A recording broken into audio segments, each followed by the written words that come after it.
Tēnā koutou katoa, salam alaikum, shalom, talofa lava, namaste, good morning everybody. I'm so pleased to share some short remarks as you embark upon day 2 of our conference, and I'm really sorry not to be with you all in person.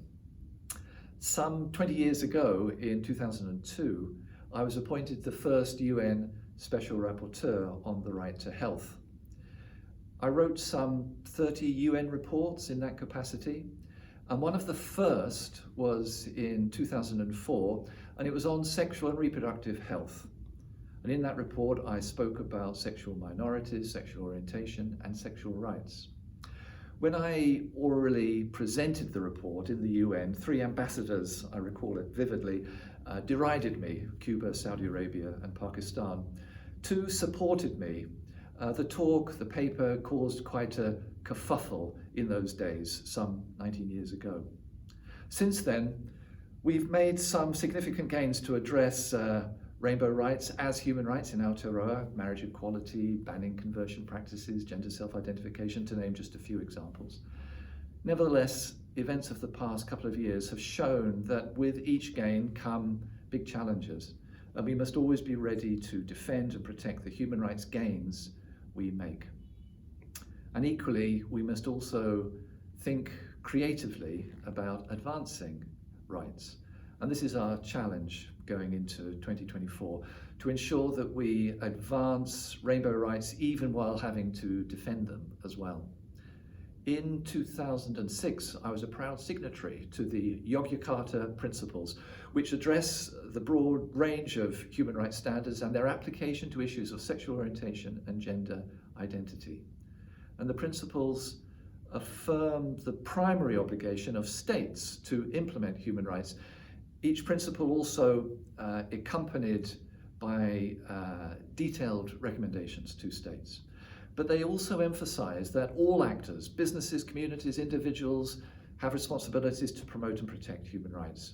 It's not a matter of choice, it's not a matter of humanitarianism, it's not just a matter of social justice or good manners or anything like that. It's a matter of obligation. And this presents us with an opportunity to ensure that those with obligations to protect and advance rainbow rights are doing so. With many of you, Tane and I have facilitated meetings with the Cross-Parliamentary Rainbow Network every 6 months, and human rights are universal. They're not about left or right or centre. And whether it is the government or social media companies operating in Aotearoa, we as communities, as the Human Rights Commission, must hold them accountable. As with all human rights in Aotearoa, rainbow rights are supported and enhanced by Te Tiriti o Waitangi, our founding human rights document. And this means we must make space for tino rangatiratanga of tangata whenua over their bodies, identities and expression, and also recognise the responsibility of the government to protect tangata whenua from all harm. Human rights are not a solve-all, of course not, but they offer us all a place to stand as we are, as we want to be, and to live a life of dignity. I really want to thank all the presenters and the panelists for contributing your expertise, for sharing your lived experiences. I want to thank my colleagues at the Human Rights Commission who've worked so very hard to pull this together. And I want to acknowledge the rainbow organisations we sought advice from as the conference came together. But perhaps above all, I want to thank all of you who've come to participate, to share your insights, and learn some more about the tools human rights offer all of us to collectively advance rainbow rights. Take what you learned from here and share with your colleagues and with your communities. Tēnā koutou katoa.